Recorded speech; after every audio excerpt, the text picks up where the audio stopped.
Hey, Mumtaz, I have a question. Hi, Dean. Actually, before I ask my question, let everyone know a little bit about you. Thank you, Dean. Thank you very much for having me on the show. So I'm Mumtaz. I'm a UK-based global growth marketer, specializing in digital marketing. And in essence, I basically help you drive more money online if you're a B2C retailer at the Okay, most efficient cost. so a lot of ecom. Yeah. Gotcha. All right. So then, what are the, especially among your clients, like what are the any or the biggest shifts you're seeing in marketing strategies right now? In 2025. Yeah. So I'm actually seeing a lot of push from the B2B side to approach Hmm, their customers more in a B2C way as well. right. So yeah, that's a really interesting shift, and I'm even seeing this starting to happen in the affiliate space, which is my core specialism as well. So yeah, I think B2B is going through a bit of an evolution. Hmm. Okay. So, not a surprise. The economy's sort of like been up and down and sideways for the last several years, right? Lots been Correct. going. Um, like, how do you see sort of the economy influencing marketing strategies or priorities right now? Like, what are companies telling you? Yeah, absolutely. So definitely seeing, I'm a fractional CMO, fractional Hmm. definitely seeing, because of the economy, the uncertainty, especially there's been an explosion of consulting opportunities because people don't want to hire full-time equivalents at Right. the moment. So definitely seeing that. And then I would say that if you look back to the last recession, or whatever you want to call it, performance marketing had a boost then, specifically affiliate marketing. And I think we're going to see the same now as well, where people will move to performance marketing strategies. Yeah, okay, that makes sense. Brand Even in marketing B2B. is great, but when you need to prove you're driving money, Right. yeah, So I'm curious about the yeah, B2B side, you have to prove that you're right? making that money to the bottom line. Right. Right. That makes sense. Because especially Uh, if you're in a um, VC back company. Sorry, I'm just waiting for go your ahead, Dean. connection to even out again. Your connection's coming apart.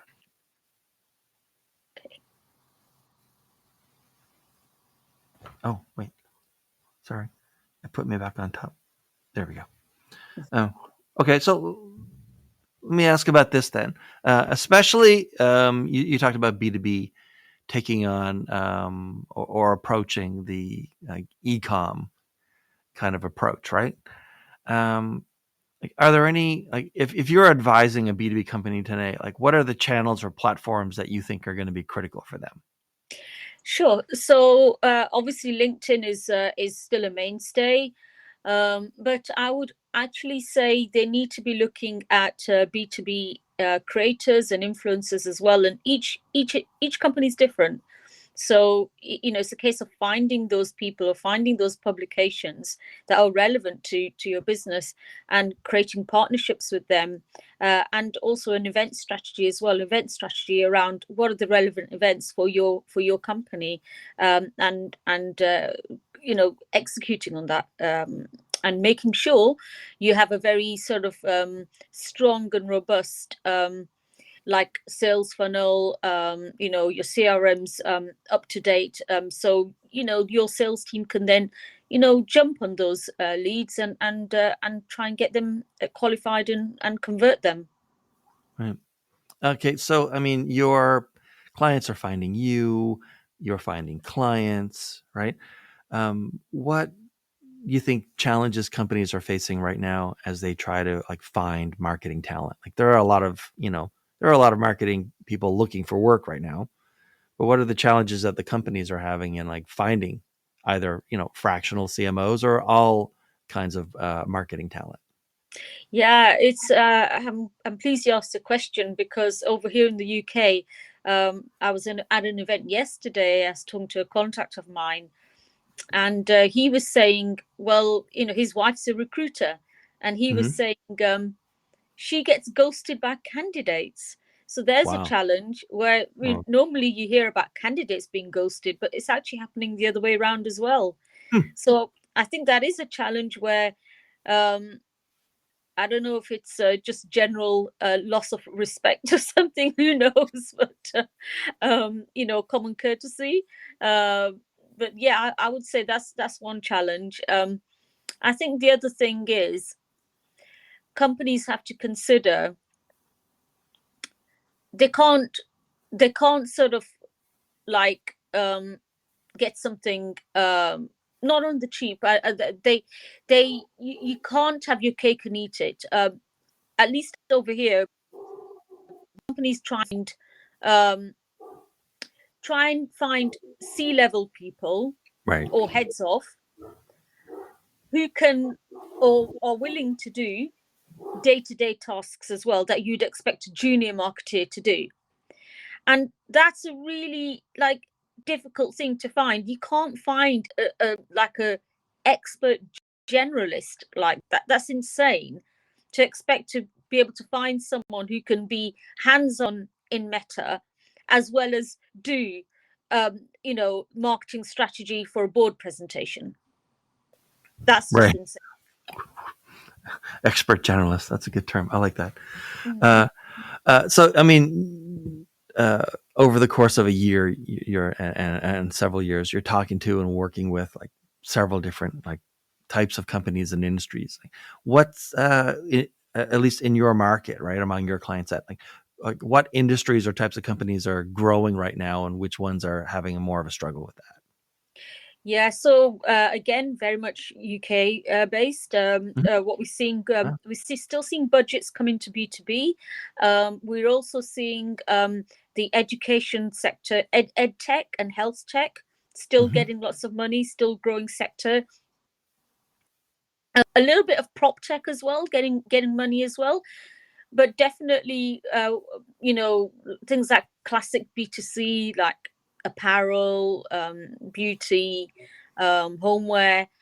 A lot of these businesses are being hit by, you know, things not selling as well, or investors, pushing for quick returns, and we're seeing a lot of companies have to file, you know, uh, maybe not for bankruptcy just yet, but having to lay off a load of staff and really start to work on a smaller and smaller budgets, which is a real shame. Yeah. But that, and I think this is also there's a global trigger for this as well, because you're basically competing against the likes of the big fast fast fashion, fast um, fast moving goods like Temu Hmm. from Asia. How do you compete with that? How do you compete with Amazon as well, which has got its business format, down to a T, being able to offer good prices, and margins are good, and all the rest of it. So it does impact, both enterprise and small to medium-sized businesses in the classic arena, Do you think there's anything when you're talking and to also your AI. client? No, go ahead. No, I was just going to say a lot of these AI firms are also getting budget cuts, I guess. Right. Do you think there's any problems or threats that when you're talking to prospective clients, do you think there's any problems or threats in the marketing arena that are sort of underrated or overlooked right now? Um, Is there something they should be hmm. paying more attention to that they don't usually pay attention to until you mention it to them? There's still a lot of siloed thinking. Yeah. I was I went yesterday. I was listening to a panel, and one of the chaps on the panel basically mentioned his advice, or what he's found works. He said for his company, he doesn't stray into social or any other channels. He's found that Google is his best revenue driver, and he's going to stick to that. And his advice was to keep it. I admire his simplicity. However, unless you continuously, monitoring and looking into regular basis emerging trends and emerging channels, you could be missing out on a huge opportunity. Yeah. And the interesting thing is, I literally, after listening to his talk, I had to pop out for a meeting with a contact of mine who works in the programmatic space, and I mentioned this to her, and she said, "This is like really blinkered thinking." She said to me, "So many clients and retailers think, oh, everyone knows my brand. They just go to Google, type it in, and we get the sale. How do they know about your brand in the first place? Unless you're a top Fortune 100, whatever, blue chip company. How do they know about your brand in the first place? They probably have either seen something on Insta, or my friend was saying she's a big YouTube fan. So she was saying a lot of people discover brands through YouTube, whether it's through user-generated content or through the brand's own videos. And YouTube is actually part of Google as well. So this gentleman who was talking about, oh, Google search is my main thing. Actually, what he should be doing is making sure he doesn't lose the customers of tomorrow potentially by not advertising on YouTube. So I have two sort of fill in the blank questions before we finish up. So I get the easy part. I get to ask the part before the blank, and then you have to fill in the blank. Okay. So here's question number one. Many clients just don't understand what? Okay. Many clients, sorry, I just pulled my laptop down because of the glare. Many clients just don't understand that marketing is not just a money drain. It can actually make you money as well. So when companies are doing restructures, classic, or get rid of the marketing team. Get rid of the marketing team. They're not sales. So I think clients understand. So all it is, need to get better at proving our value and our worth as well.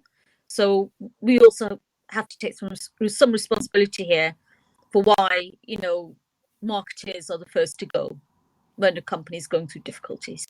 Right. Makes sense. All right. And then my last one is specifically around fractional CMOs, right? And here's the question. You fill in the blank.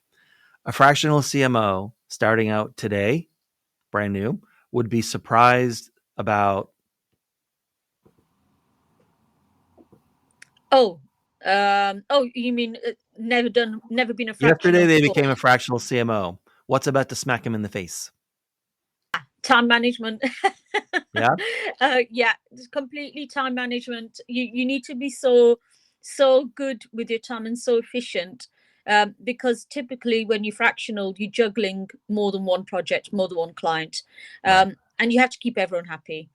You don't have the luxury, you're not an employee.